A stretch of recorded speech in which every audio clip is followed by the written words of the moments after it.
सास का घूंघट पार्ट 6। अब तक हमने देखा कि रात के अंधेरे में चुपके से सचिन देविका से माफी मांगने जाता है, लेकिन देविका कहती है, सचिन, मेरे लिए सबसे बड़ी चीज मेरा आत्मसम्मान है, इसलिए मैं तुम्हें माफ नहीं कर सकती। अब तुम यहां से जा सकते हो। देविका, एक बार मुझे मेरे बच्चे से तो मिलने दो। मैंने अभी तक उसे देखा भी नहीं है। कौन सा बच्चा सचिन? वही बच्चा जिसे तुमने और तुम्हारे बाप ने अपने घर के अंदर तक नहीं घुसने दिया। आज अचानक बच्चे की याद कैसे आ गई? देखो सचिन, चले जाओ यहां से। मेरे बच्चे के सामने और मेरे सामने फिर कभी मत आना। सचिन जब घर जाता है तो घर के सभी आदमी उसे डांटने लगते हैं। इतनी रात को कहाँ गया था सचिन? देविका से माफी मांगने। तुझे शर्म नहीं आई अपनी बीवी से माफी मांगते हुए? घर की इज्जत का कुछ ख्याल है कि नहीं? लेकिन चाचा जी, आखिर अपनी ही पत्नी से माफी मांगने में कैसी शर्म?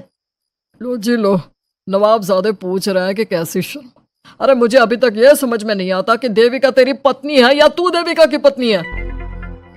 जीजा जी, पति पत्नी एक समान होते हैं और माफी मांगने से कोई छोटा बड़ा नहीं होता। काश मैंने पहले अपनी पत्नी का साथ दिया होता। आज मैं आखिरी बार आपको समझा रहा हूं कि आप सभी अपनी पत्नियों से माफी मांग लो। देविका ने तो मुझे माफ नहीं किया, शायद माँ, चाची, भाभी और दीदी ही आप सबको माफ कर दे। सचिन सभी को समझाने की बहुत कोशिश करता है, लेकिन कोई भी उसकी बात नहीं सुनता। वहीं दूसरी ओर सुजाता के हाथ का बना खाना सारे गांव में फेमस हो गया था, तो उसने एक बहुत अच्छा सा होटल खोल दिया। देविका, मैं चाहती हूँ मेरे होटल की सबसे पहली ग्राहक तुम ही हो, क्योंकि तुम्हारी वजह से ही आज मैं अपना खुद का होटल खोल पाई हूँ। क्यों नहीं भाभी? लेकिन भाभी, आपको अब अपने होटल में ना सिर्फ इंडियन खाना बनाना है, बल्कि इटालियन, चाइनीज और फ्रेंच खाना भी बनाना होगा। सुजाता सभी औरतों को अपने होटल का खाना खिलाती है। खाना खाने के बाद कम्मो कहती है, अरे बहू, इतना अच्छा खाना तो मैं भी नहीं बना सकती। तू तो वो हो गई, क्या कहते हैं उसे? मास्टर शेफ चाची जी। हाँ, मास्टर शेफ। बहू, अब तेरा होटल चलेगा नहीं बल्कि दौड़ेगा। हाँ बहू, तूने सच में खाना बहुत स्वादिष्ट बनाया है। अब बीना बेटी, तुझे क्या करना है? अपना बुटीक कब खोलेगी? माँ, कल ही कर देती हूँ। दुकान और सिलाई मशीनों का सारा काम हो गया है और वर्कर भी आ जाएंगे। तो ठीक है, फिर अच्छे काम के लिए देर नहीं करनी चाहिए। देविका, मैं चाहती हूँ कि मेरी दुकान का इनॉग्रेशन तुम करो। आखिर तुम्हारी वजह से तो मेरा बुटीक खुल रहा है। अगले दिन बीना भी अपना बुटीक खोल लेती है। उसका बुटीक भी चलने लगता है। माँ, आजकल ना कस्टमर ज्यादा हो गए हैं। बुटीक में जो वर्कर है वो वर्कर कम पड़ रहे हैं। मुझे और वर्कर की जरूरत है। बेटी, गांव में तो तुझे कोई मिलने से रहा। अच्छे वर्कर तो शहर से ही मिलेंगे। हमें भी कुछ लोगों की जरूरत है जो हमारे बर्तन शहर ले जाकर बेच सके। देविका बहू, अब तू ही कुछ कर। ठीक है माँ जी, मैं अपने पापा से बात करती हूँ। वो अखबार में इश्तेहार दे देंगे तो कई वर्कर आ जाएंगे। कम्मो और विमला के बनाए बर्तन भी दूर दूर तक बिकने लगे। सभी औरतें देखते ही देखते बहुत फेमस हो गई। अब देविका ने गांव में अपना स्कूल भी खोल लिया। सभी गांव की लड़कियां स्कूल जाने लगी। एक दिन देविका ने सभी से कहा, माँ जी, मैंने स्कूल तो खोल लिया है और गांव की लगभग सारी लड़कियां भी आ रही हैं, लेकिन कल से आप सब भी आएंगी, गांव की सभी औरतों के साथ। देविका बहू, कैसी बात कर रही है तू? इस उम्र में हम स्कूल जाते हुए अच्छे लगेंगे क्या? माँ जी, पढ़ने की कोई उम्र नहीं होती और आप सबको मैंने कितना कुछ तो सिखा दिया है। अगर आप सब स्कूल पढ़ने आएंगी तो इससे गांव की सभी औरतों को हिम्मत मिलेगी। लेकिन बहू, अब हमें पढ़ने की क्या जरूरत? अब तो हम बूढ़े हो गए हैं। चाची जी, जरूरत है पढ़ने की, और पढ़ने की कोई उम्र नहीं होती। अब देविका लड़कियों को पढ़ाने के साथ साथ गांव की औरतों की शिक्षा पर भी ध्यान देने लगी। कुछ दिन में घर की सभी औरतों के बारे में राज्य के बड़े बड़े मंत्रियों को पता चला और वो सीधा उनके गांव उनसे मिलने पहुंचे। देविका जी, आपकी वजह से पूरे गांव का नाम रोशन हो गया है। जगह जगह आपके घर की सभी औरतों की तारीफ हो रही है। हाँ देविका जी, आप सभी के बारे में सुनकर हम अपने आप को रोक नहीं पाए और आपसे मिलने आ गए।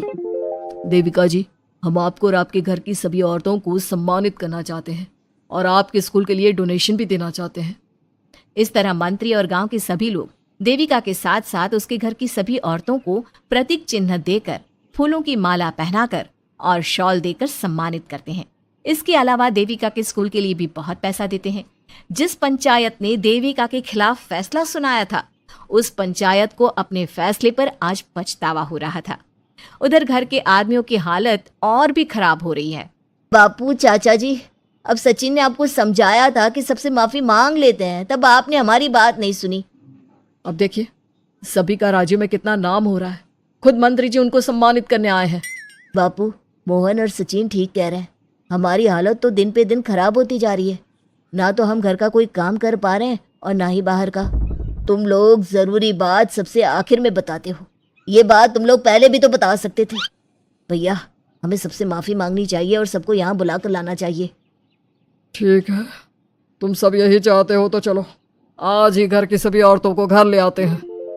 घर के सभी आदमी चल देते हैं सभी औरतों से माफी मांगने के लिए। जैसे ही वो औरतों के पास पहुंचते हैं, सभी हैरान हो जाती हैं।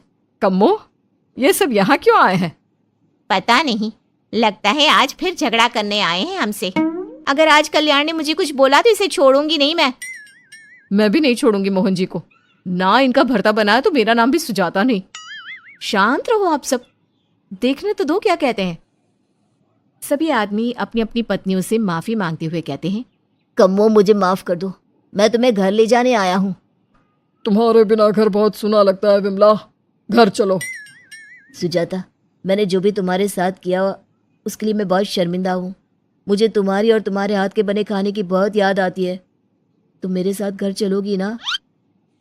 वीना, वो घर मेरा नहीं तुम्हारा है और मैं नहीं चाहता कि तुम मेरी वजह से अपना घर छोड़ दो। इसलिए अपने घर चलो और हम सबको माफ कर दो। अपने पतियों की इस तरह माफी मांगने से सभी औरतें अपने पतियों को माफ करके उनके साथ जाने को तैयार हो जाती हैं। लेकिन देविका घर आने से मना कर देती है। सभी औरतें उसे समझाती है, देविका बहू, अब घर जाने में क्या दिक्कत है? मांग तो ली सबने माफी। देख तो सचिन भी कितना शर्मिंदा है। हाँ बहू, हमारी लड़ाई तो यही थी कि ये हमसे माफी मांग कर इज्जत के साथ घर ले जाए। अब घर चलने से तेरी शादी बच सकती है। चाची जी, मैं पहले भी बता चुकी हूँ, अब दोबारा से फिर कह रही हूँ, मेरे लिए शादी से बड़ा है आत्मसम्मान। आप लोगों की शादी आपकी मर्जी से नहीं हुई है, लेकिन मेरी शादी मेरी मर्जी से हुई है। इसलिए शायद आप लोगों को फर्क नहीं पड़ता कि आपके पति ने आपके साथ क्या किया, पर मुझे इस बात से बहुत फर्क पड़ता है कि मेरे पति ने मुझे अपने बराबर नहीं समझा और इसलिए मैं उसे माफ नहीं कर सकती। देविका, मैं अपने बर्ताव के लिए बहुत शर्मिंदा हूँ। तो जिंदगी भर शर्मिंदा रहना। और हाँ, आप सब इनके साथ जाना चाहती हैं तो जाइए, लेकिन मेरी एक बात हमेशा याद रखिएगा, शादी सिर्फ एक रस्म होती है। इस रस्म में पति और पत्नी बराबर के हिस्सेदार होते हैं, ना कोई छोटा होता है और ना कोई बड़ा।